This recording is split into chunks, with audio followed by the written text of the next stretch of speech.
Hey, welcome everybody. It is lovely to see you. Thank you for spending your Monday night. And I've just realized how precious Monday nights are. Aren't they very precious? Because it's, well, for you, I don't know if you have children, but I have children. And so Monday nights are often chaotic homework times. And so I appreciate you spending your time with me this evening for those of you that are new. We have probably about an hour. I'll try and keep it about an hour and 15 minutes. I could talk about this for a lifetime. 2 days isn't really enough, but I will do my best. For those of you that are joining us from all parts of the world, is the accent slow enough? Armandi is well used to this accent by now. Is the accent okay? Is it slow enough? I'm trying my best to be as slow as I can.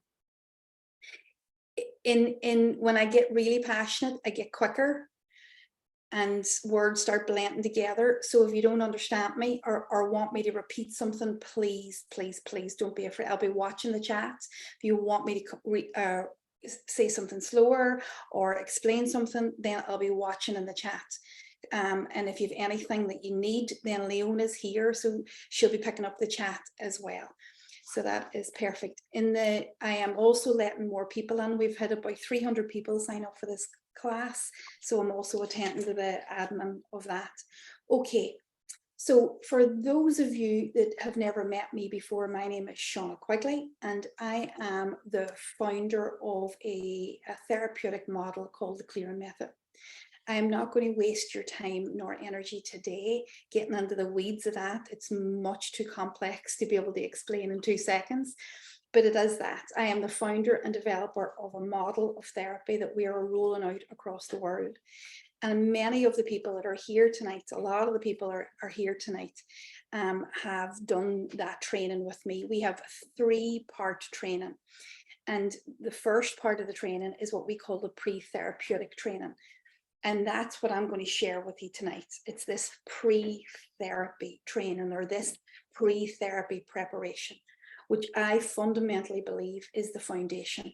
It's the foundation of whether you continue and do the root cause therapy with us, or whether you apply this to your own modality. My heartfelt, honest to God intention is that by the time you're finished this session tonight and tomorrow, you'll have a complete understanding, no holes barred, walk away with an understanding of why the pre-therapeutic process, the preparation stage of any therapeutic modality is so important. And not only will you understand it's important, but you'll understand its component parts. So there's going to be lots of information thrown at you. I don't apologize for that. It's too important. I don't want to miss a beat. But again, communicate with me if you want anything clarified. Is everybody happy enough for that? Everybody happy enough? So this is what we call the pre-therapeutic preparation stage. I don't see this as therapy. I see this as the necessary stages prior to therapy. And we'll get into the detail of that in a wee minute. So you have clients that you want to help. Clients want to help themselves. So you have clients that want to heal and you want to help them heal. And so what we understand is that in the therapeutic exchange, what happens is that we come up against these problems, these first-hand problems that you see in your client day in and day out. And these problems we know, and I want you to put in the chat for me if these resonate. Problems like DNAs, problems clients engage and then they pull away. Clients who show up and spend most of their hard-earned money talking about people, places, and things. They spend their time, their energy engaged in everything that is outside themselves. Yeah. Clients who are unwilling to, it looks like unwillingly emotionally deepen. Clients, it looks like who are procrastinating on the deeper work. Clients who are self-sabotaging. It looks like that on the outside. These are all of the kind of therapeutic issues that come up in therapeutic exchange. Does that resonate with a lot of these clients who present, you know, you seem to be working at a deeper level, and they present with very high level defense mechanisms. And there seems to be no breaking them, seems to be no pushing past them, no matter what you do, no matter how much regulation work you do, there doesn't seem to be any deepening. And then the clients are exhausted. They're exhausted searching, they're exhausted finding, they're exhausted moving. Does that resonate? Just let me see that. Yeah, give me a thumbs up. That working for you? Okay, so all of those problems are part of the therapeutic process. We understand that, we see it, we know it. We have been kind of, over the last probably 5 years, have got a window in the probably somatic therapies and nervous system regulation work that offer some sort of bridge of understanding of what we could do to help clients feel safer in their body, to help clients feel more stable in their body. Is that fair enough? And even with those regulation tools, nothing moves. Even with those regulatory work, the stability and the safety isn't achieved, or it certainly doesn't move the therapeutic process on. So we understand that, we know that, we've been doing that. So this is not about, I am not going to teach you to suck eggs. I'm not going to teach you how to regulate a client. I'm not going to teach you about nervous system dysregulation. I'm not going to teach you about hypo or hyperarousal. What we're going to do is lift the bonnet beneath that and try to understand what is creating that hypo or hyperarousal. What is creating that resistance? What is creating that defense mechanism to kick off? What is creating the problems that you see? Because the problems that you see are products of something much deeper. That nervous system regulation in and of itself cannot do the work of. So we're going to have a wee look at that. Does that make sense? Yeah. Okay. So for me, there's 3 very basic pre-therapeutic principles that I want you to walk away from understanding and knowing how to assess in your client. And when you get these 3 principles right in your own head, it'll make the process much easier to understand where your client is coming from. And that's our first job here today. I am a massive advocate of these 3 principles because I have seen far too much evidence, and there's people here today will attest to that evidence, far too much anecdotal evidence to suggest the power of this process.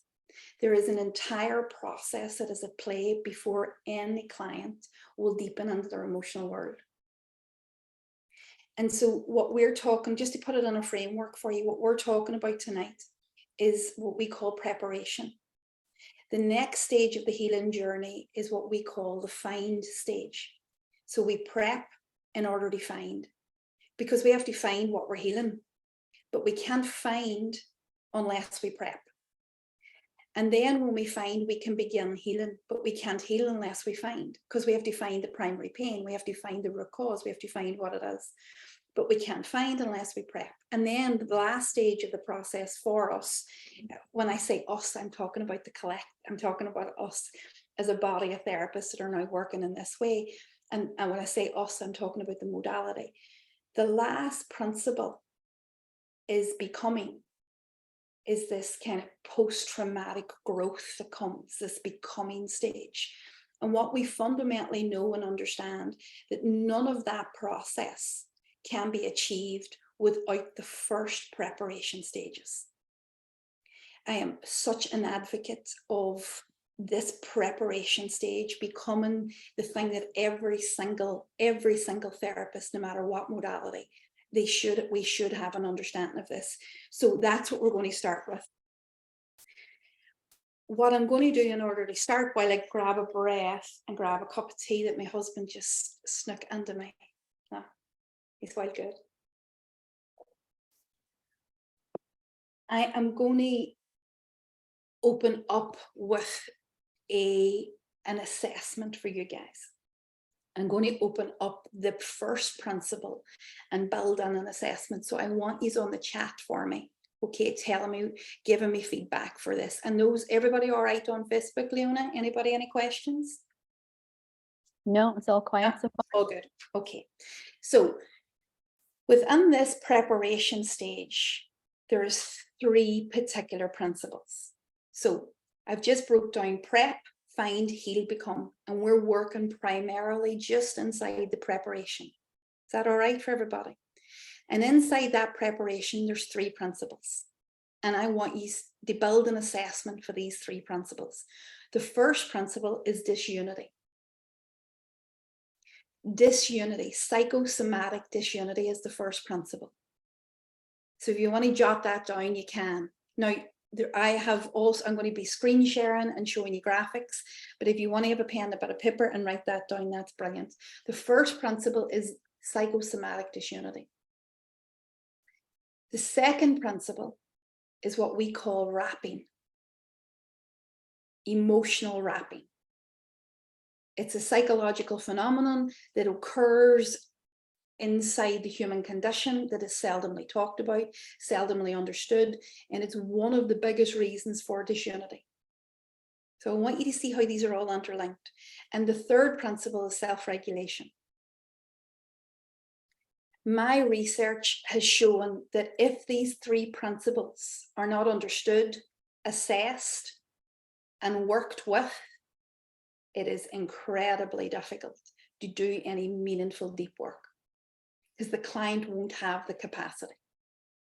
Does that make sense? So we're talking about psychosomatic disunity, we're talking about emotional wrapping, and we're talking about self-regulation. And these 3 key principles are the principles of real proper preparation for the therapeutic process. If these 3 principles are not in play, your client will DNA, they will go around the houses and stories, their defenses will be too activated, their nervous system will be too activated, they'll be dysregulated, and you run a chance of re-traumatizing. So let's look at the first principle, disunity. And I want you to think about disunity in terms of stage of process. So I'm going to read out, I'm going to screen share, and I'm going to read out the 7 stages of anybody that is 7 stages of process. Anybody that is person-centered will understand the flow of it. But we're going to look at it in terms of disunity. So what is psychosomatic disunity? Psychosomatic disunity is where the mind and the body are completely disconnected, where the mind is not in any awareness of what the body is doing, and the body is not speaking through the mind about what the body is doing. So there is a complete and utter disunity. So that's what psychosomatic disunity is. And what we're asking here is, what is our level of presenting levels in our clients? And we're going to do that first through the 7 stages of process. So what do we see?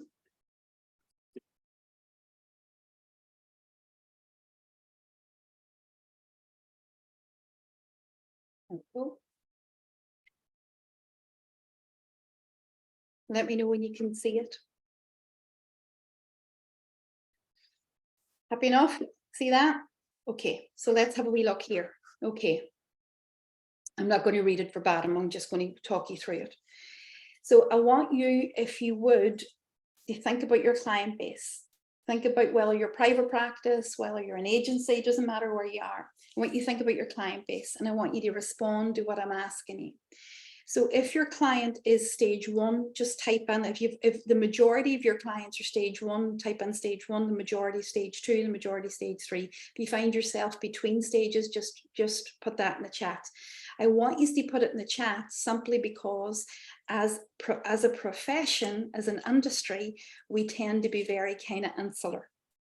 And then we think we're the only ones with the problems as therapists when we're all sharing the same problems. So the reason for the chat is to show each other where we all are and what we're dealing with, so that we can feel a level of commonality, I can feel a level of togetherness.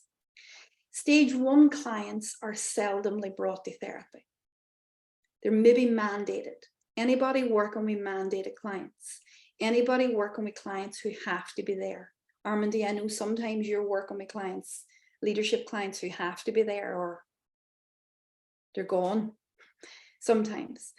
So you can have that in a leadership role where clients have to go and show up for therapeutic support, or they're going to be dismissed, and you can have that in a role, you can have that where clients maybe have to, because of the judicial system. Anybody working with clients stage 1, they're mandated, they're made to go, they're made to be there. They don't really want to, and they're very, very resistant to change. Anybody? Will we see the chat? Brilliant, Joe. Right, work with, yes, Andrew, yeah. Okay, is the writing too small, Kate? What do we say? We get you, what about that? That bigger, that better. Thank you. Okay, all right. So stage 2 is a client that, and I want you to think about this in terms of psychosomatic unity. So stage 1 will be a client who's not in their body at all. They're not even in their mind. They're not even identifying the problems that they have. Would that be fair, Andrew? So they're not there, they're not willing to be there, they're not willing to even examine themselves, they're not even willing to examine the external. Stage 2 is a client who normally understands there's a problem, but that problem is external.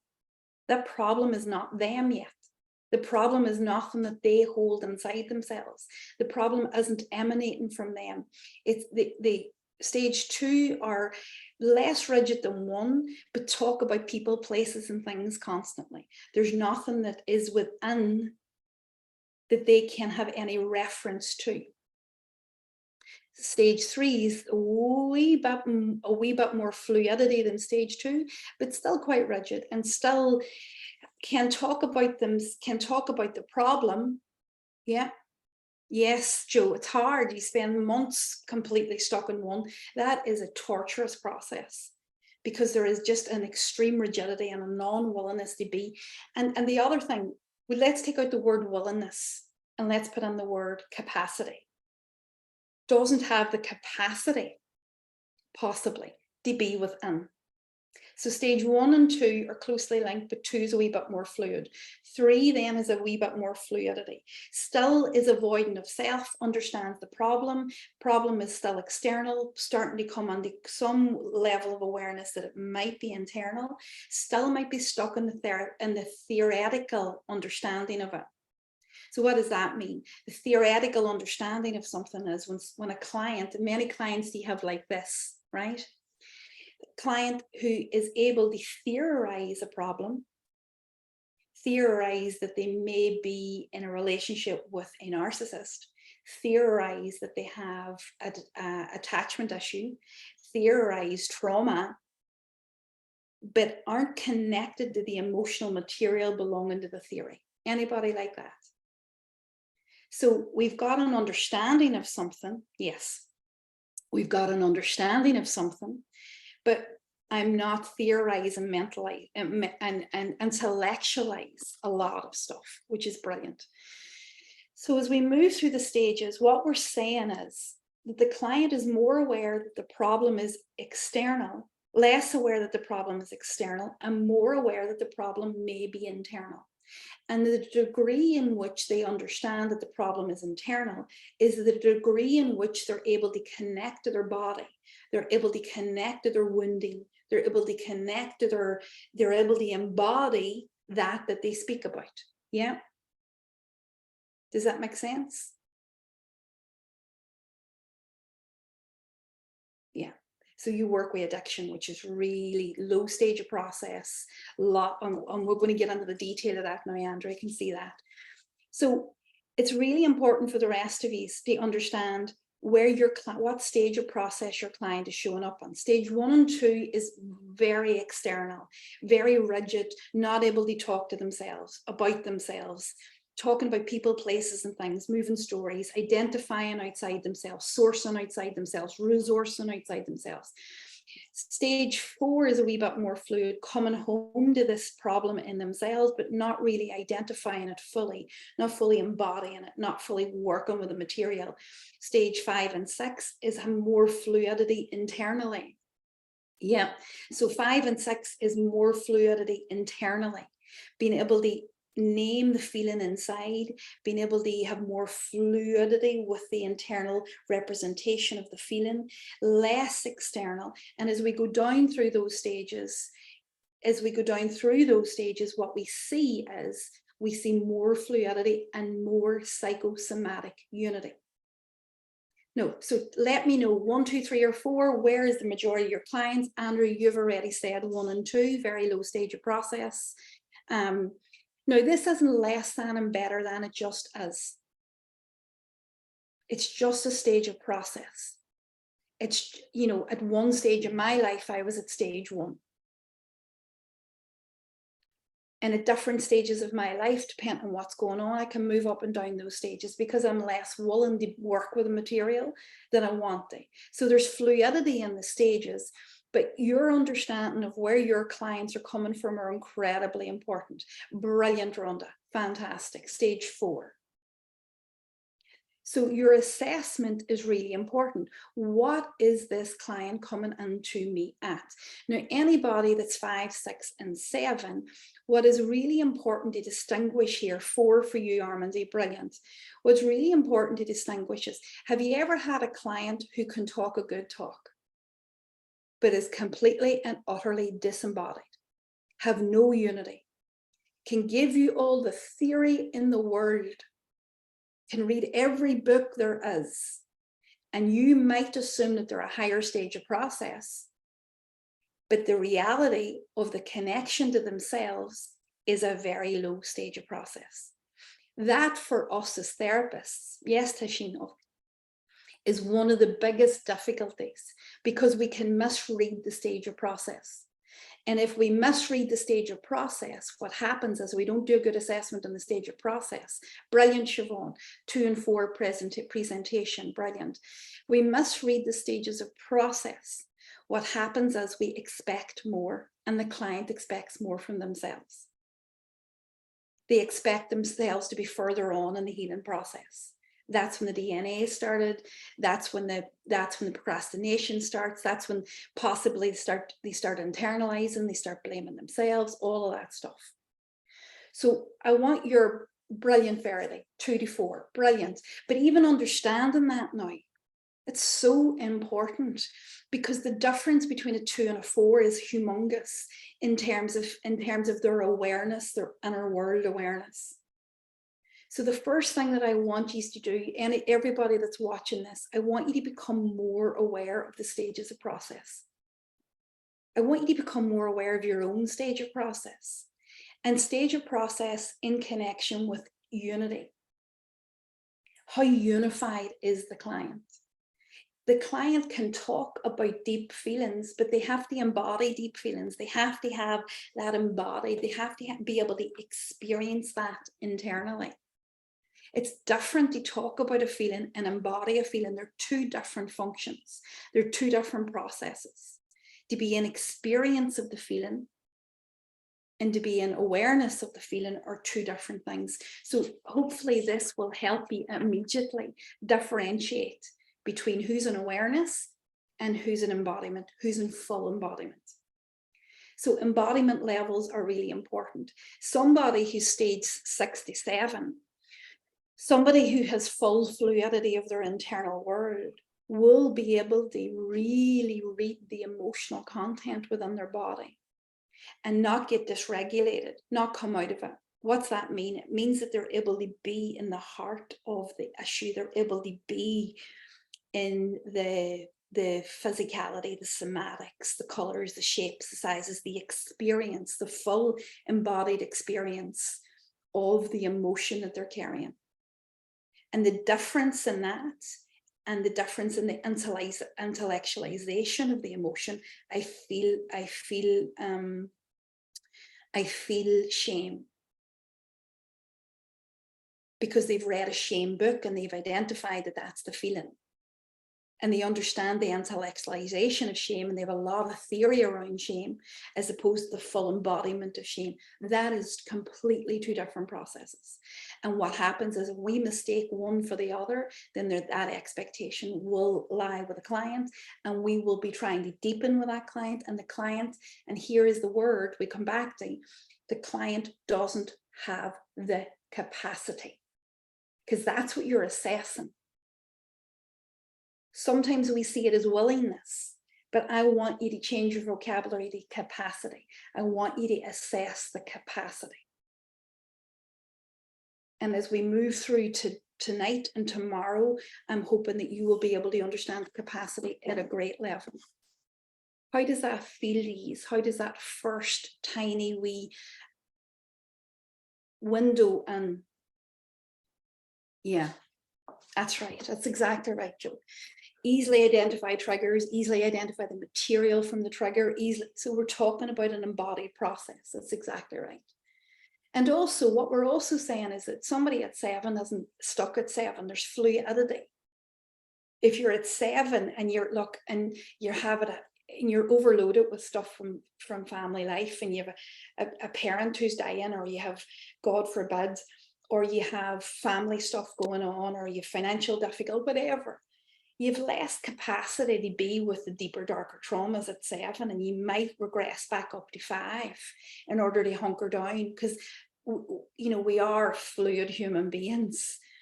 But it's easier to move from 7 to 5, and it's easier to move from 5 to 7 once the capacity is built.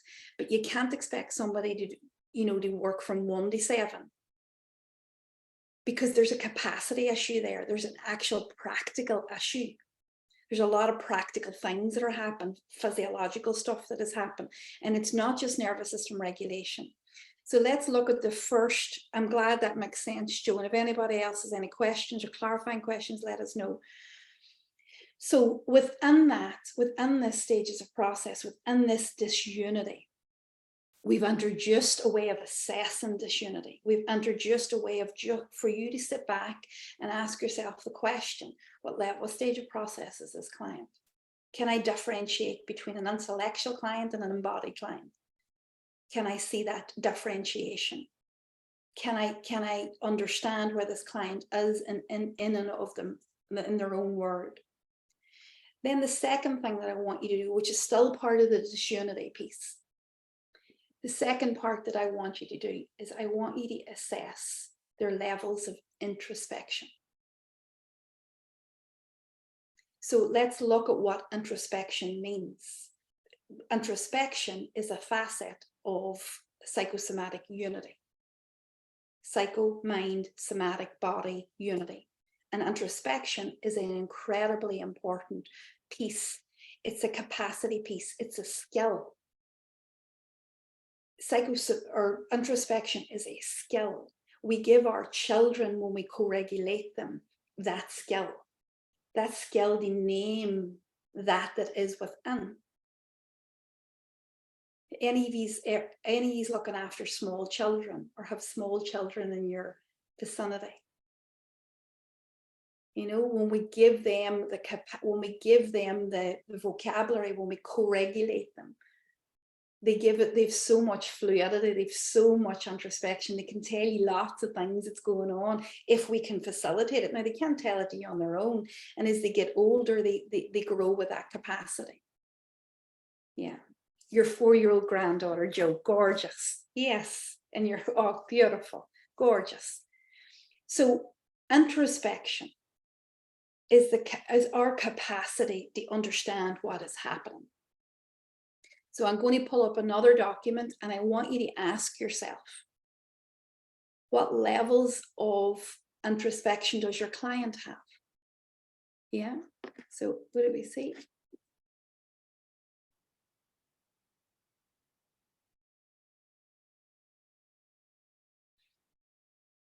that writing big enough?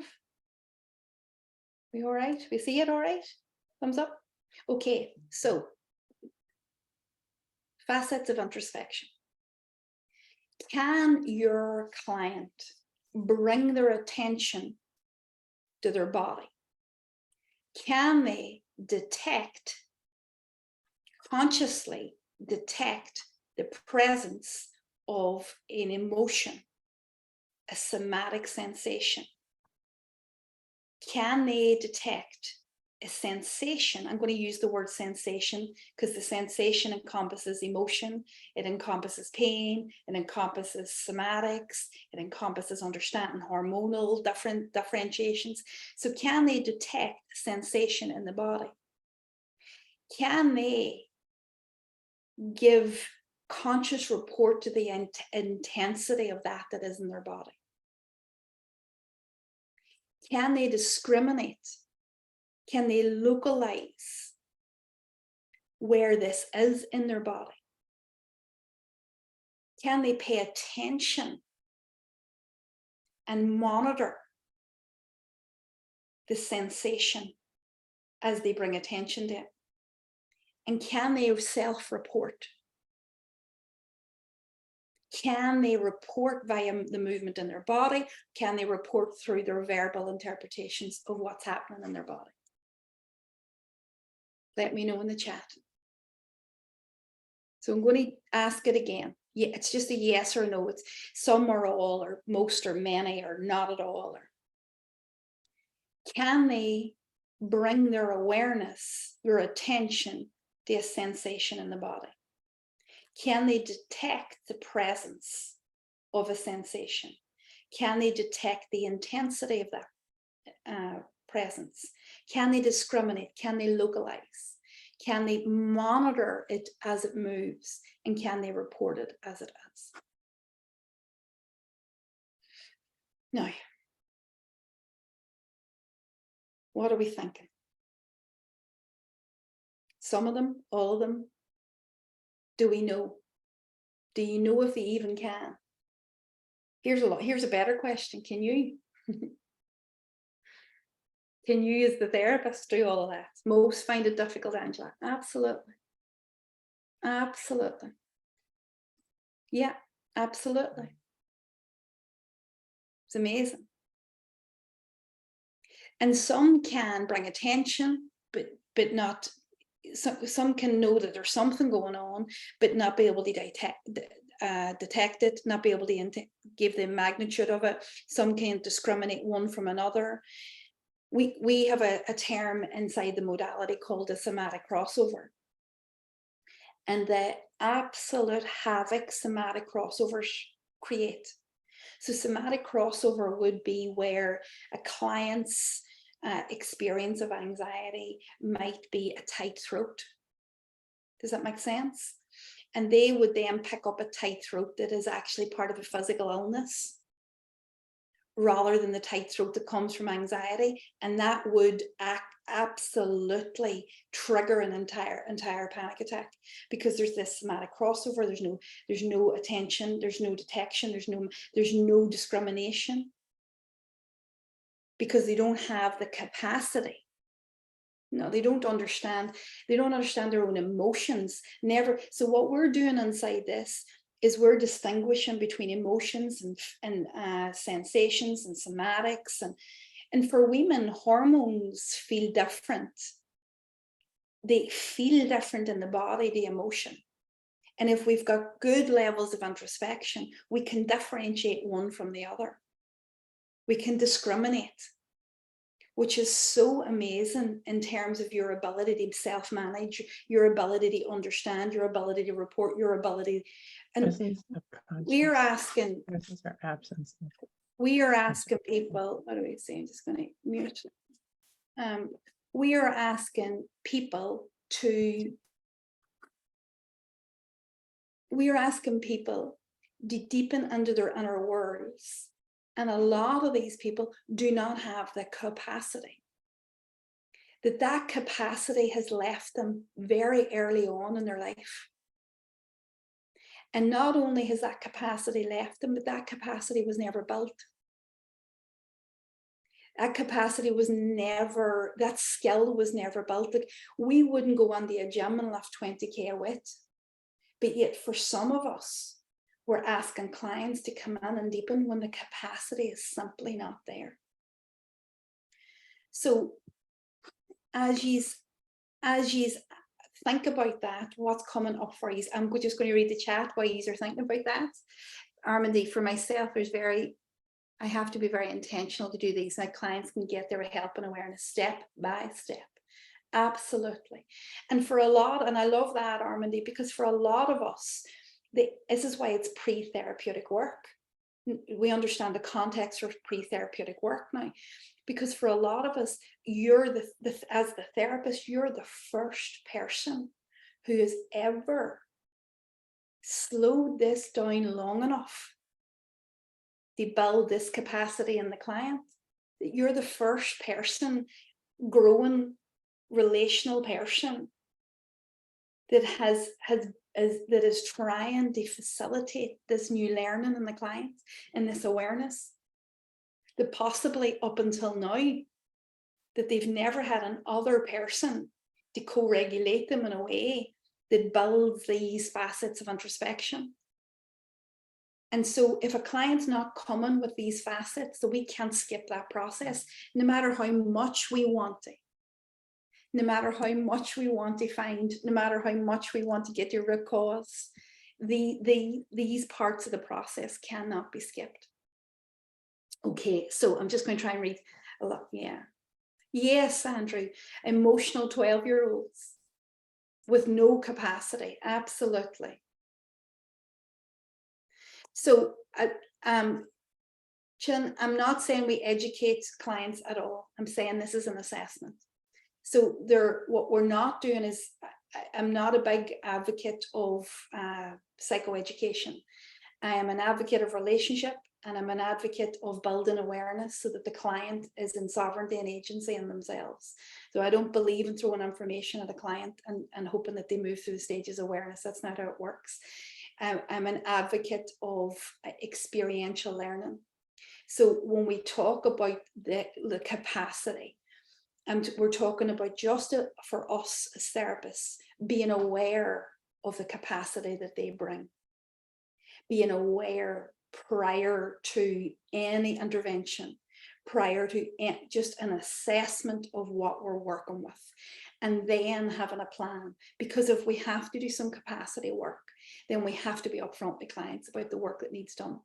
Because there's nothing worse than a client wanting to get somewhere when the capacity is not there to get there.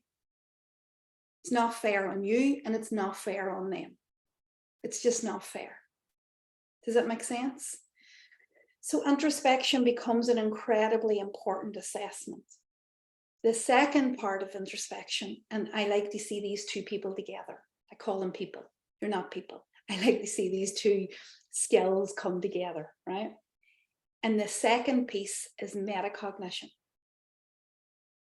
Now, metacognition is very basic. It's thinking about your thinking. Has your client the ability to think about or be in awareness of what they're thinking about? What levels of metacognition does your client have? If there was something, and here's why this is important. If your client has an internal rhetoric,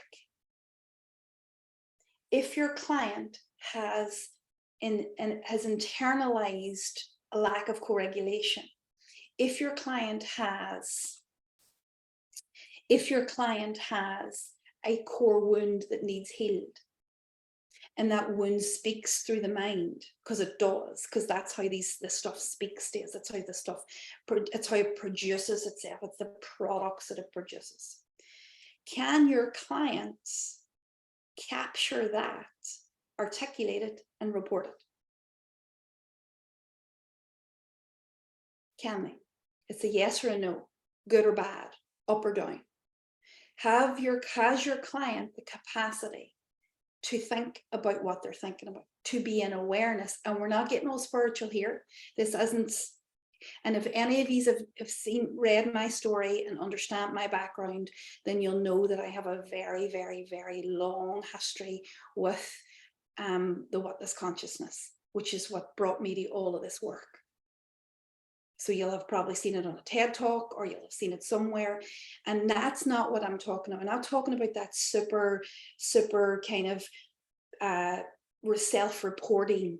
I'm just talking about an awareness of what you're thinking about, a very basic level of metacognition. Because that, alongside introspection, are fundamentally the two greatest skills that you could ever build for a human being. The thinking about your thinking, so that they're in awareness and capturing what it is that's happening within them. And what is happening within them at a felt level is where the sovereignty and agency, where the powerhouse is. Once we understand that a client has capacity there, then we can start the deeper work. The client doesn't have the capacity there, then we have to investigate why and build that capacity. We can't skip the process. It's like resistance. Resistance is beautiful because it has so much information. We can't get past resistance. Even if we theorize resistance as procrastination, as defense mechanism, doesn't matter. Doesn't matter how you theorize resistance. Resistance is there for a damn good reason. Unpacking and working with resistance is the only way over resistance. And this is the same. When this presents itself in therapy, the only way through is in. The only way out is through, Rumi. The only way through this stuff is to unpack it, right?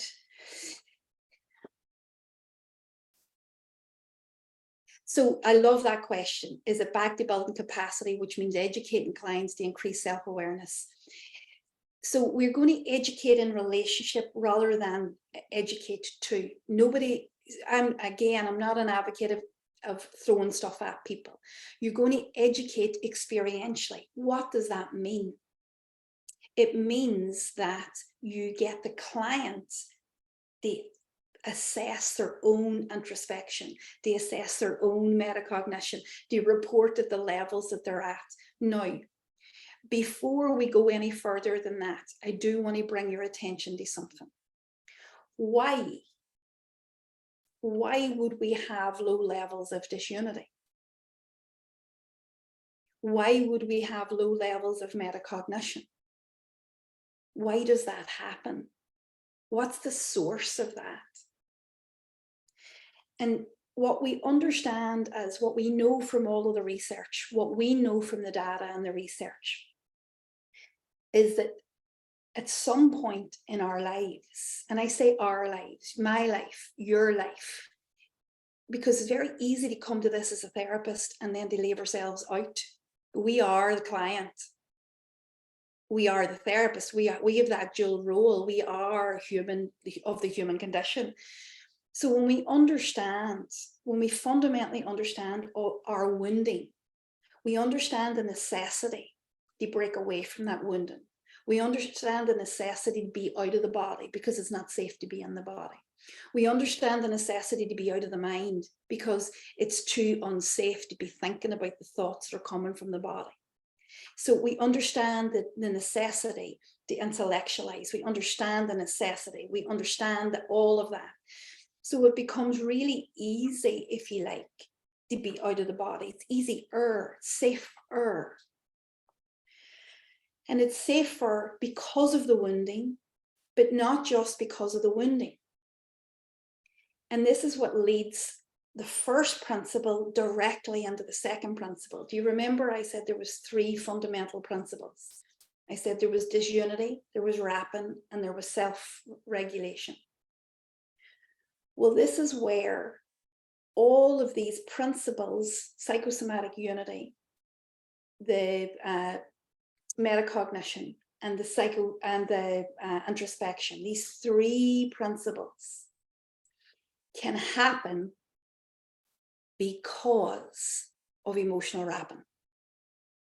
Now, I'm going to pause a wee minute. I'm going to pull up another document, and I promise I won't. Am I absolutely overloading these, or are you all right? Have I introduced too many principles? Tell me how you are doing. Rhonda, Andrew, Elise, Karen. You've heard it before, Armandy, so you're hearing it again. So you're like, yeah. A lot. Okay, all good. Okay, all right. So will we do a wee tiny recap before we jump in? Will we pause and do a wee tiny recap? Okay, right, Joe. I hope you're not writing too fast and that we're all right. Let's do a wee tiny recap. Okay, So what we're saying is it is really important to assess the levels of embodiment in your client. Fundamentally, psychosomatic unity, it's all the same, it's all the same language. I know we can split hairs about it not being the same language scientifically, but just for this evening, we're saying, look, embodiment, the understanding of a client being in their body and having these facets of introspection is so important. So the first thing that we must do as therapists, because, you know, is we must assess how many of these work with core assessments. So we already assess. I mean, my foundational training was suicide and self-harm. That's where I cut my teeth. So as a trained therapist, I did person-centered psychotherapy, and then was trained in a very, very hard environment, hard assessment environment, because we had it for safety, we had it for regulations, we had it for contract reasons. So we were core assessors. We assessed, I mean, we assessed every single day, and we assessed risk, and we assessed well-being, and we assessed problem solving. But I was never ever taught to assess unity. Never taught. Was anybody taught to assess unity here? I was never taught to assess unity. I was never taught to assess psychosomatic unity, never taught to assess introspection, never taught to assess metacognition. And yet these are the foundation principles to deepen. You can't deepen without these skills. And yet we're given interventions which are deepening interventions, but not taught to build the capacity for deepen. So it's like you're told to deepen, but you're not told to assess whether you've got the capacity to deepen. And then you're not taught then how to not only assess, but how to unhook or to build capacity in the client, because that's the other thing. We can assess all we want, but we have to know how to build the capacity, which is what we're coming to. And I can see some of you are asking that question. So what do we do? The first big thing is the assessment and the understanding of the assessment, which is why we're recapping. And you know what we're saying here tonight is when we talk about embodiment and we went through those facets of introspection, could you see the detail inside the facets of introspection? And could you see the levels? So somebody can have a feeling and communicate a feeling, but really not be able to isolate it, not able to discriminate, not able to self-report, not able to watch it. So even within being in the body, there is levels of awareness and levels of capacity within the body. And yet we as practitioners have never been taught to assess or work or build that capacity. So that leaves us trying to work and be in therapeutic relationship as best we can, and trying to help the client deepen into their own inner world when the client is blocked. And rightly so. And rightly so. So the question I have for you all is for me to take a wee bit of a deep breath. I've talked there for an hour, nearly. What's our levels as practitioners of introspection? What is our levels of metacognition? And did we ever find it unsafe? Did we at some point in our lives find it unsafe to be in the body? Because I know I certainly did. So if I was your client, I would have been a living nightmare. A living nightmare, because I would have talked a good talk. Yeah. I would have talked a good talk. I would have shown up, I would have read all the books, I would have known it all. You would have thought by looking at me, I was confident, high level processor, this will be no problem there. But the reality inside was it was an absolute shit show. I was disembodied, I was petrified. I was petrified of being anywhere in this body. And I was petrified of being connected to anything that my mind could produce, apart from anything that I could control. And when I mean petrified, I mean full out panic attack, disassociation, petrified. No time for defense mechanisms. Full out panic to disassociation and back around to panic again. Such was the intensity of being reunified with my body. Such was the intensity of being reunified with the thoughts in my mind. And the process that I had to go through in order to ensure safety, yes, was regulation. But the next part is really, really important, because what we have found and what I have found in my own research and what I have found in the thousands of clinical hours, and there's loads of practitioners here tonight, they'll tell you the same, they found the same evidence, is that there's this phenomenon, and we're now moving to the second principle. There is this phenomenon that I have come to understand as rapping. Yeah. No problem at all, Chin. Hope to see you soon. So there's this phenomenon that I call rapping. Now, what is rapping? Rapping tends to be and seems to be the product of a lack of co-regulation. Now, what the hell does that mean?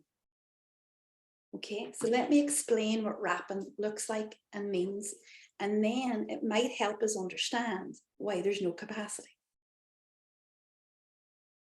So let me explain it verbally, and for those of you that like a wee visual, we'll pull it up visually as well, all right?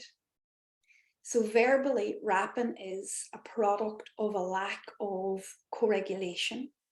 It's a product of poor culture when it comes to emotional understanding. It's a product of many things.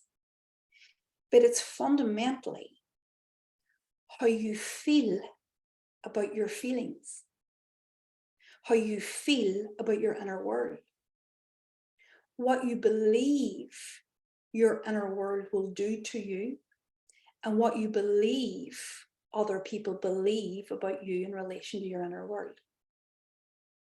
These are the stories, the introjections, the lack of care, the rap that we introject as human beings onto the emotion. So not only do we get the emotion that arises, but we get the stories, the introjections, the shame, the blame, the humiliation, the fear, the intrepidation of this emotion that we're holding. No problem, Andrew, take care. And what happens is now we're not just dealing with the emotion, we're dealing with a wrapping around the emotion, and it's too much and it's too big, and we then shut out. We stop the introspection, we stop the metacognition. It's too much, it's too big, and we need to move out. How does that feel? Shame is a massive part of rapping. Joe, you wouldn't believe it. I'm going to show you a graphic, and then we're going to get into the detail of this tomorrow night. So I have found that rapping is the product of a lack of co-regulation. We know the term co-regulation, we understand its importance, we see its validity, but we haven't up until now, I fundamentally believe, understood how a lack of co-regulation gets introjected. Let me say that again. How a lack of co-regulation gets introjected. How does that become our internal world? How does that become our internal voice? How does that become the way we look at these emotions within us? What happens there? How does the cultural norms get introjected? How does the parental lack or smothering get introjected? How does that happen? How does the experiences we have as children that were never resourced, that were never soothed, how does that get interjected on this. And this is the psychological phenomenon of rapping. I have never seen in the time that I have been in clinical practice and the time that I've been teaching this stuff, and then the feedback that I get from other therapists, I have never seen a person without rapping.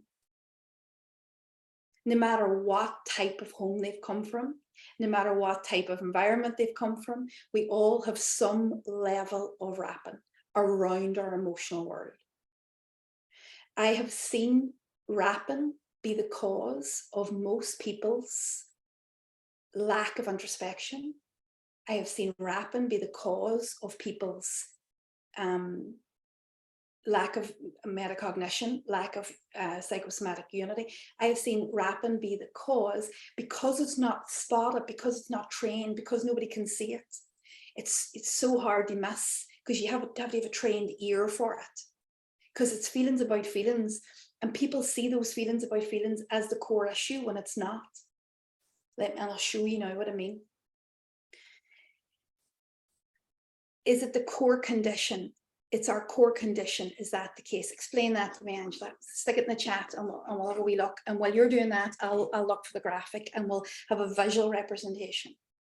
So why do we disunify? Why do we not have introspection? Why do we not have these levels of metacognition that we're fundamentally born with? Because it is a part of the human condition.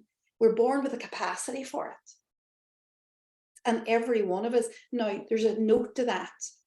There is a note to that. Introspection for certain autism, on the autism spectrum, can be difficult. There is a caveat that some neurodivergence. So let's be careful about that, especially with our client base.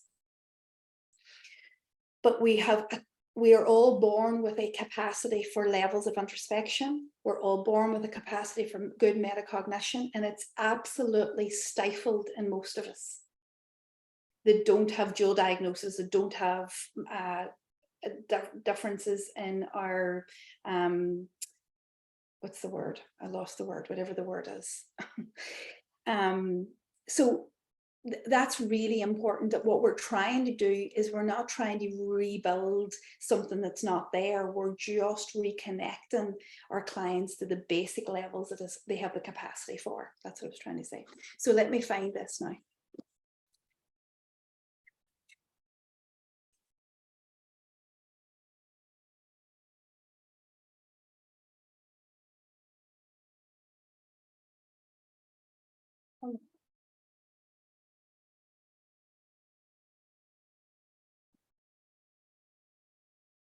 Sorry, isn't come up. Leona, are we okay on Facebook? Yeah, all good. All good, thank you.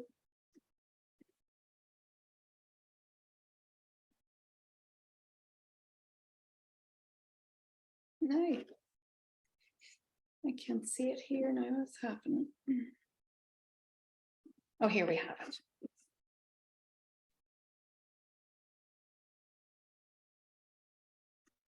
No, this is a very, very basic example, but it just proves the point. And we're going to get into this in much more detail tomorrow night. Everybody see that? Yeah, everybody see that? So we have anger as a central emotion. Everybody happy enough for that? Thumbs up, everybody okay? I'm just going to open the chat here to make sure. Yeah. So, yes, Angela, absolutely. Yeah. So we have anger as a core emotion. Anger that is a very respectful part of the experience of the human condition. The anger arises in the young boy and he is shamed from the anger. So he is shamed. I am. We know I am. Shame as I am bad for that anger. That anger is never allowed to be healthily expressed. So we have shame. We have shame for the anger. Then because in the anger, that young boy acted out, and that young boy acted out in the anger. The DNA of anger is protection. So he acts out and he's to blame. He's done wrong and he is wrong for the anger. This is interjected. Everybody all right with that? He then identifies his badness as a potential loss. If I'm that bad, now this isn't interjected, this is him interjecting onto himself. If I am that bad and that wrong, then I'm going to lose. I'm going to lose them. I'm not lovable. I'm not connectable. It's not safe. Everybody with me? And that fear that arises from that is where the anxiety is where the nervous system response is. Now, if we want that client to touch that anger, if we know that that client's presenting with anger, and we've done the assessment, and the client is a stage of process, maybe 3, can contact the anger, can know it, but doesn't have full introspection, doesn't have all the facets of introspection, but jumps out of it. And therapeutically, we're just trying to build the relationship. We can psychoeducate around anger. Will it do anything for this client? Not one iota will it move. You can show him videos. You can regulate the anger. You can do whatever you want here, but you are not getting him in the embody anger in any form or fashion. You're not going to find the source of the anger. Find, prep, find, heal. You're not going to be able to heal the anger because the wrapping around it is too tight. And if this client feels anger, he feels shame, blame, loss, and fear with the anger. The anger does not come in and of itself. Now do we see why it's safer to be disembodied? Now do we see why it's safer to talk about fear? Now do we see why it's safer to have very low levels of introspection? Now do we see why it's safer to blame the neighbour who keeps cutting the grass from and winding me up? Because I can touch the anger at some level and blame him, but I can't touch the anger at a deeper level because it'll bring shame, blame, loss, and fear. Any emotion, any problem that the client is bringing, any root cause that the client is bringing will have wrapping. Any wrapping will cause a client to disembody. They'll cause a client to move away from their bodies. It's too difficult, too big, too much, too wide, So disunity is a result of wrapping, of not only the primary emotion, which is really hard to feel, but the way that that primary emotion gets wrapped in. And so when we unwrap, you see the amount of capacity that you're creating in the body, because the client just doesn't, it's not just feeling anger, it's feeling shame and blame and loss. When you take those layers away, then yes, the client can fully embody anger. But until we would unwrap, there is no way that that's safe. And it's safer to be at a lower stage of process, blaming and shaming everybody, blaming and shaming those outside, talking about people, places, and things, lower stage of process. It's easier, it's safer. It's safer to come to you every week and talk about how you hate your husband. Safer for them to come to you every week and talk about how they hate their children, wherever the anger can get out in tiny pieces. It's safer to sit there. And as you try to deepen, what you're not really understanding is their capacity to deepen and why they have an incapacity to deepen. And the incapacity to deepen is often because of the internalized stories, the interjected stories that sit around the raw emotion within us, that have happened day after day, week after week for maybe 40 years. Yes, Joe, you can think of a client, alcoholic parents. Yeah, brilliant.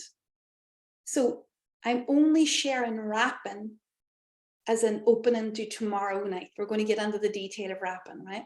There's 3 different types of wrapping, and we're going to get into the detail of that, how it happens, why it happens, where it comes from, the many sources it comes from.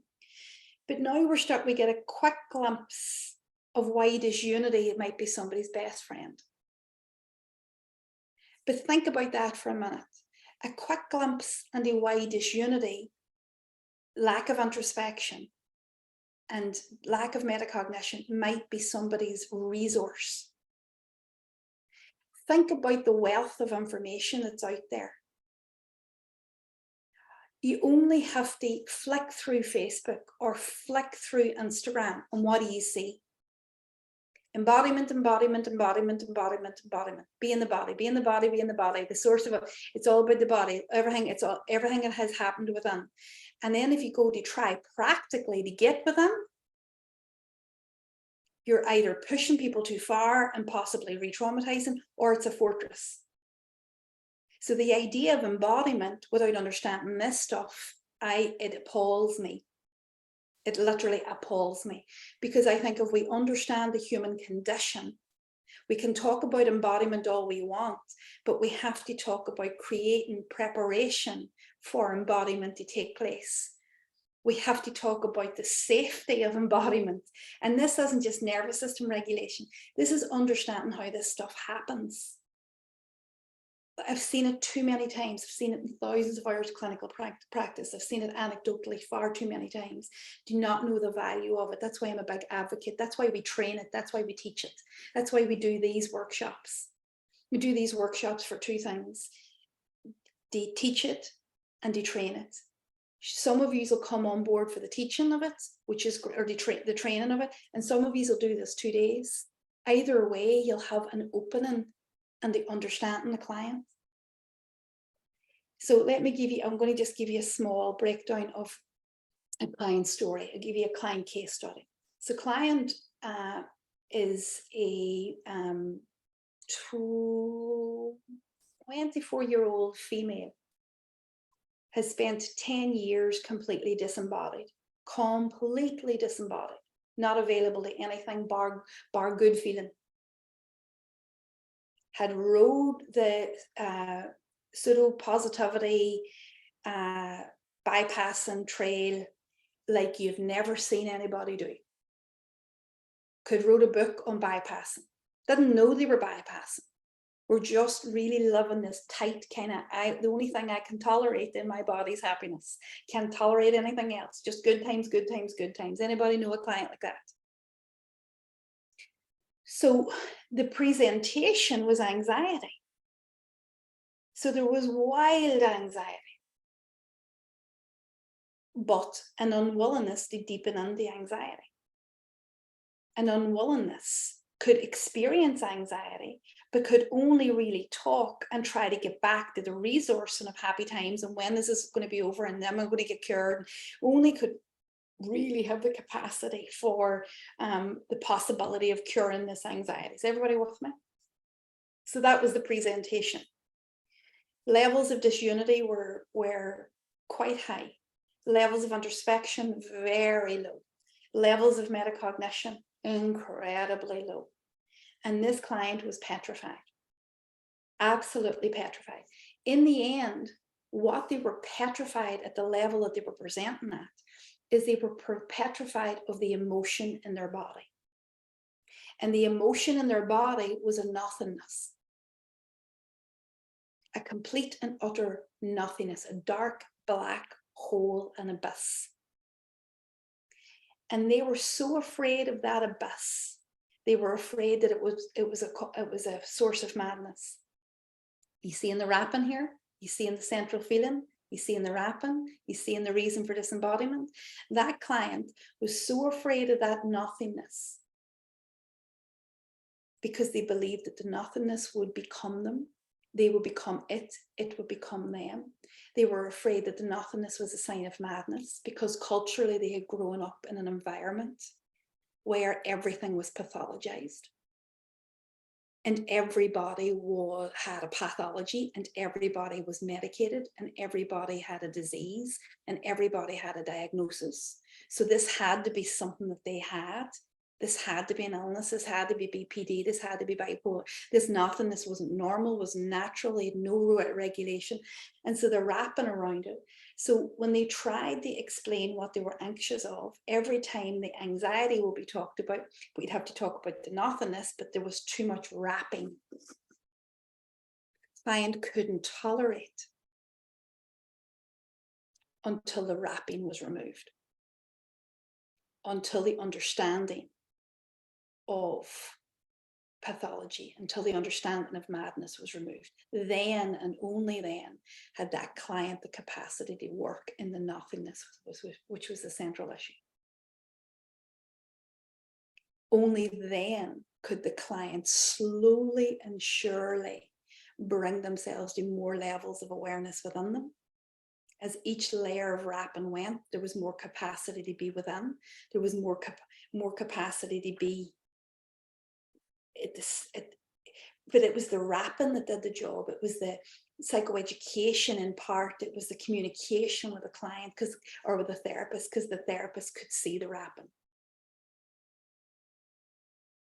That client was me and I was the therapist, which is a bit weird to think about. But my witness consciousness acted as a therapist. And I came to see experientially the violence, the internalized violence of nervous system activation, panic, disassociation that would happen anytime I tried to invoke this darkness.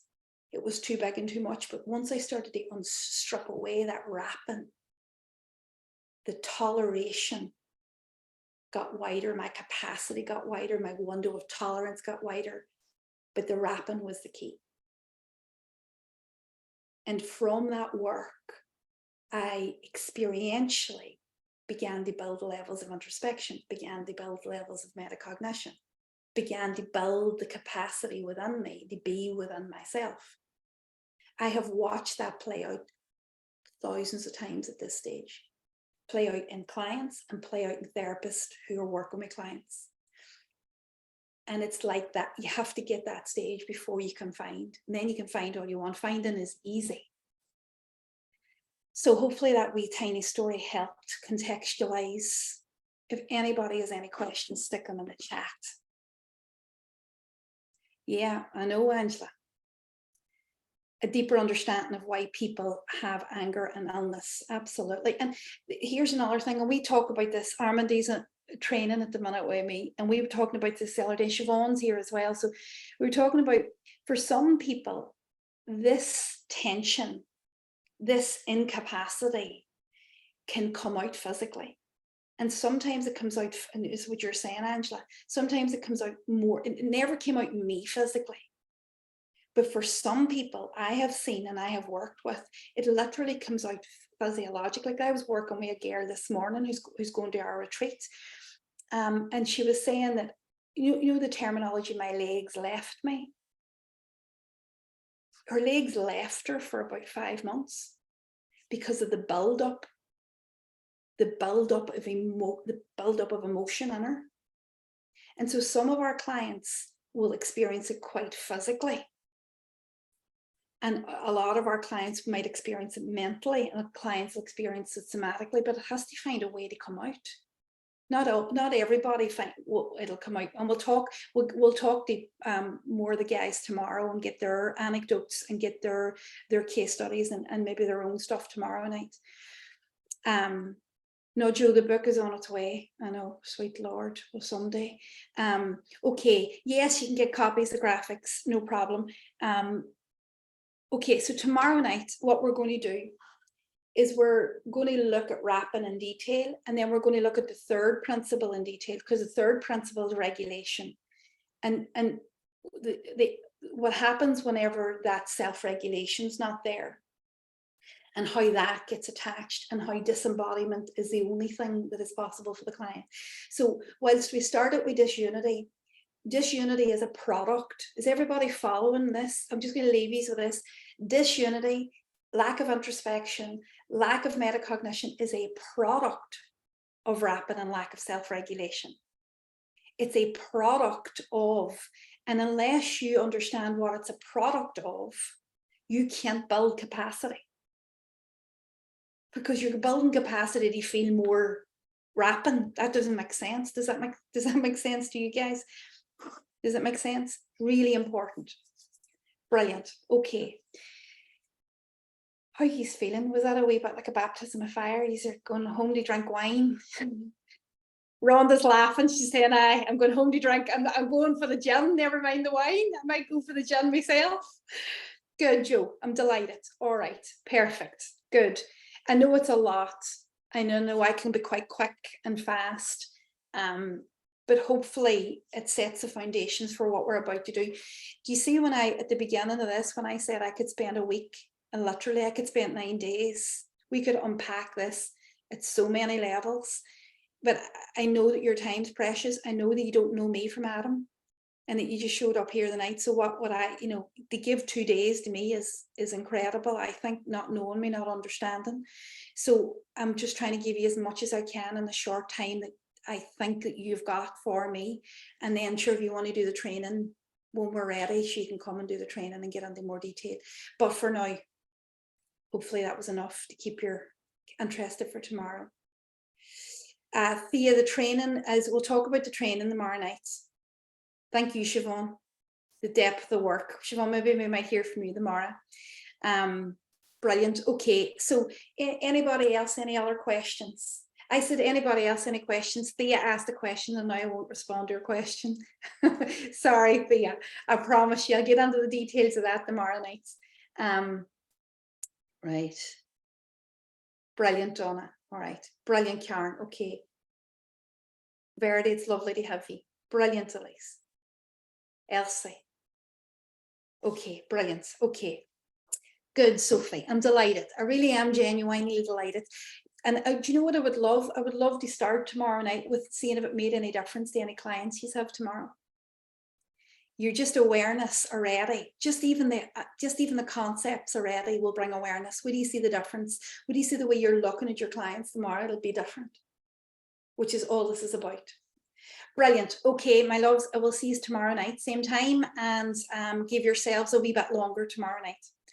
Hi, Elsie. Good to see you. All right. See you in a wee while. See you tomorrow night. Night, night all. Bye. Bye. Bye. Bye. Bye. Bye. Bye.